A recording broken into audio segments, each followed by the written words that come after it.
Halo guys, welcome back to our channel Ella Angkasa tentang hukum. Di video kali ini kita akan membahas terkait dengan cerai gugat dan cerai talak itu perbedaannya seperti apa sih gitu teman-teman. But before it, please don't forget to like, share, comment, and subscribe karena itu semua gratis. Jangan lupa juga untuk tetap memakai protokol kesehatannya ya. Semoga puasanya juga lancar dan diberikan kesehatan selalu.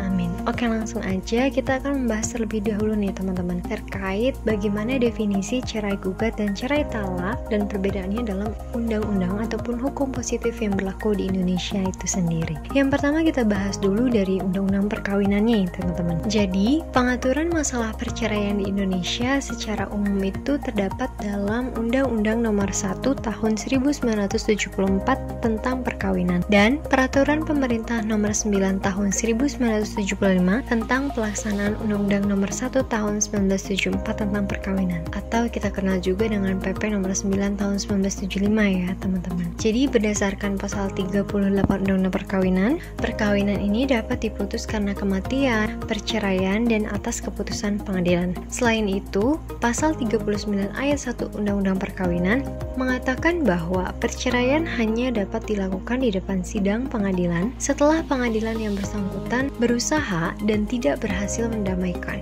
Cerai gugat atau gugatan cerai yang dikenal dalam Undang-Undang Perkawinan dan Peraturan Pemerintah Nomor 9 Tahun 1975 merupakan gugatan yang diajukan oleh suami atau istri atau kuasanya ke pengadilan yang daerah hukumnya meliputi tempat kediaman tergugat. Hal ini terdapat pada pasal 40 Undang-Undang Perkawinan Jungto pasal 20 ayat 1 Peraturan Pemerintah Nomor 9 Tahun 1975. Nah, terus gimana sih perbedaannya dengan kompilasi hukum Islam? Jadi ketika tadi Undang-Undang Perkawinan hanya mengenal istilah cerai gugat atau gugatan cerai saja, di dalam hukum Islam atau kompilasi hukum Islam ini dijelaskan lebih detail nih teman-teman. Jadi bagi pasangan suami istri yang beragama Islam terkait dengan perceraian maka tunduk pada kompilasi hukum Islam yang berlaku berdasarkan instruksi Presiden Nomor 1 Tahun 1991. Oleh karena itu, kita akan menjelaskan terlebih dahulu nih teman-teman apa sih perbedaan cerai gugat dan cerai talak yang dimaksud dalam KHI satu persatu. Dalam konteks kompilasi hukum Islam atau kita kenal juga istilahnya dengan KHI ya. Jadi istilah cerai gugat ini berbeda dengan yang ada dalam Undang-Undang Perkawinan yang kami jelaskan sebelumnya ataupun Peraturan Pemerintah Nomor 9 Tahun 1975. Jika dalam Undang-Undang Perkawinan dan PP Nomor 9 Tahun 1975 menyatakan bahwa gugatan cerai dapat diajukan oleh suami atau istri, maka perbedaannya terkait dengan gugatan cerai menurut kompilasi hukum Islam itu adalah gugatan yang diajukan oleh istri sebagaimana yang terdapat dalam pasal 132 ayat 1 kompilasi hukum Islam yang berbunyi, gugatan perceraian diajukan oleh istri atau kuasanya pada pengadilan agama yang daerah hukumnya mewilayahi tempat tinggal penggugat, kecuali istri meninggalkan tempat kediaman tanpa izin suami. Gugatan perceraian itu dapat diterima apabila tergugat menyatakan atau menunjukkan sikap tidak mau lagi kembali ke rumah kediaman bersama. Apa dasarnya ada dalam pasal 132 ayat 2 kompilasi hukum Islam.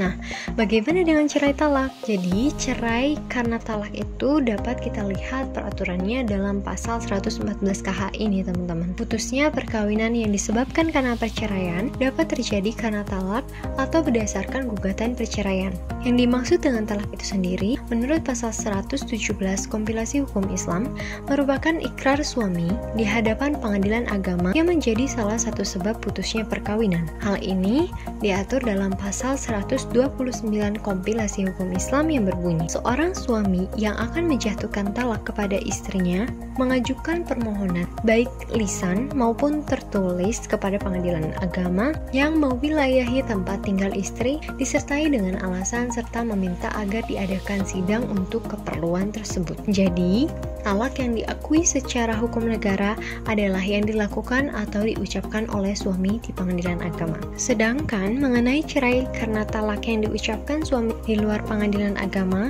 menurut Nasrullah Nasution, SH dalam artikel akibat hukum talak di luar pengadilan hanya sah menurut hukum agama saja. tetapi tidak sah menurut hukum yang berlaku di negara Indonesia karena tidak dilakukan di pengadilan agama. Menurut Nasrullah juga, akibat dari talak yang dilakukan di luar pengadilan adalah ikatan perkawinan antara suami istri tersebut belum putus secara hukum nih teman-teman. Selain itu, pasal 115 KHI juga menuliskan bahwa perceraian hanya dapat dilakukan di depan sidang pengadilan agama setelah pengadilan agama tersebut berusaha dan tidak berhasil mendamaikan kedua belah pihak. Dengan demikian, dari penjelasan mengenai cerai karena gugatan dan cerai karena talak sebagaimana yang dimaksud dalam kompilasi hukum Islam yang telah kami uraikan sebelumnya, dapat kita ketahui bahwa keduanya hanya bisa dilakukan dan sah secara hukum apabila melalui proses sidang di pengadilan agama. Nah, teman-teman, sekedar informasi juga, kiranya ada yang belum tahu terkait dengan perbedaan istilah para pihaknya nih teman-teman dalam peradilan agama mengenai cerai gugat dan cerai talak. Kalau cerai gugat, istilahnya itu disebut sebagai penggugat dan tergugat. Sedangkan cerai talak, istilah para pihaknya disebut sebagai termohon dan pemohon. Seperti itu teman-teman. Oke, next kita akan menjelaskan terkait dengan bagaimana sih perbedaan talak 1, talak 2, dan talak 3 teman-teman. Jadi ketika kita berpedoman terhadap Sayuti Talib dalam bukunya yang berjudul Hukum Kekeluargaan Indonesia, dituliskan bahwa dalam Al-Quran Surat Al-Baqarah ayat 229 mengatur hak talak, yaitu talak hanya sampai 2 kali yang diperkenankan untuk rujuk kembali atau kawin kembali antara kedua bekas suami istri tersebut. Sehingga apabila suami menjatuhkan talak 1 atau talak 2, ia dan istri yang ditalaknya itu masih bisa rujuk atau kawin kembali dengan cara-cara tertentu. Kemudian apa sih arti dari rujuk kembali itu? Jadi yang dimaksud dengan rujuk kembali itu adalah kembali terjadi hubungan suami istri antara seorang suami yang telah menjatuhkan talak kepada istrinya dengan istri yang telah ditalaknya itu dengan cara yang sederhana. Caranya ialah dengan mengucapkan saja "saya kembali padamu" oleh si suami di hadapan 2 orang saksi laki-laki yang adil. Sedangkan arti kawin kembali ialah kedua bekas suami istri memenuhi ketentuan sama seperti perkawinan biasa, yaitu ada akad nikah, saksi, dan lain-lainnya untuk menjadikan mereka menjadi suami istri sendiri. Betapapun demikian, dalam masyarakat kita di Indonesia ini, orang selalu menyebut kawin kembali itu sebagai rujuk juga gitu ya. Mengenai talak 1 atau talak 2 ini disebut juga talak roj'i, yaitu talak yang masih boleh dirujuk. Nah, talak roj'i ini bisa kita jumpai aturannya dalam pasal 118 kompilasi hukum Islam yang berbunyi talak roj'i adalah talak 1 atau kedua di mana suami berhak rujuk kembali selama istri dalam masa iddah. Kemudian mengenai talak 3, kita berpedoman kepada Quran Surat Al-Baqarah ayat 230. Jika seorang suami telah menjatuhkan talak yang ketiga pada istrinya, maka perempuan yang telah ditalaknya itu tidak halal lagi baginya untuk mengawininya sebelum perempuan itu kawin dengan laki-laki lain. Apa sih maksudnya? Jadi kalau misalnya sudah talak 3, itu perlu muhalil untuk membolehkan kawin kembali antara pasangan suami istri pertama.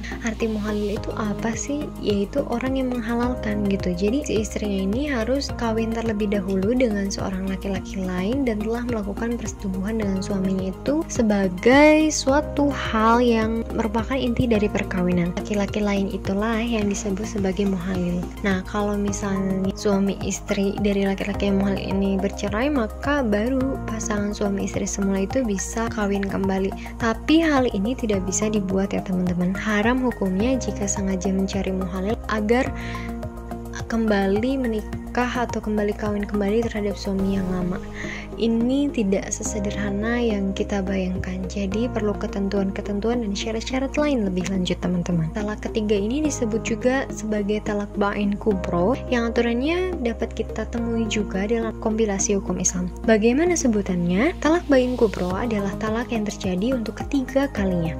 talak jenis ini tidak dapat dirujuk dan tidak dapat dinikahkan kembali kecuali apabila pernikahan itu dilakukan setelah bekas istri menikah dengan orang lain dan kemudian terjadi perceraian ba'da dukhul dan habis masa idahnya.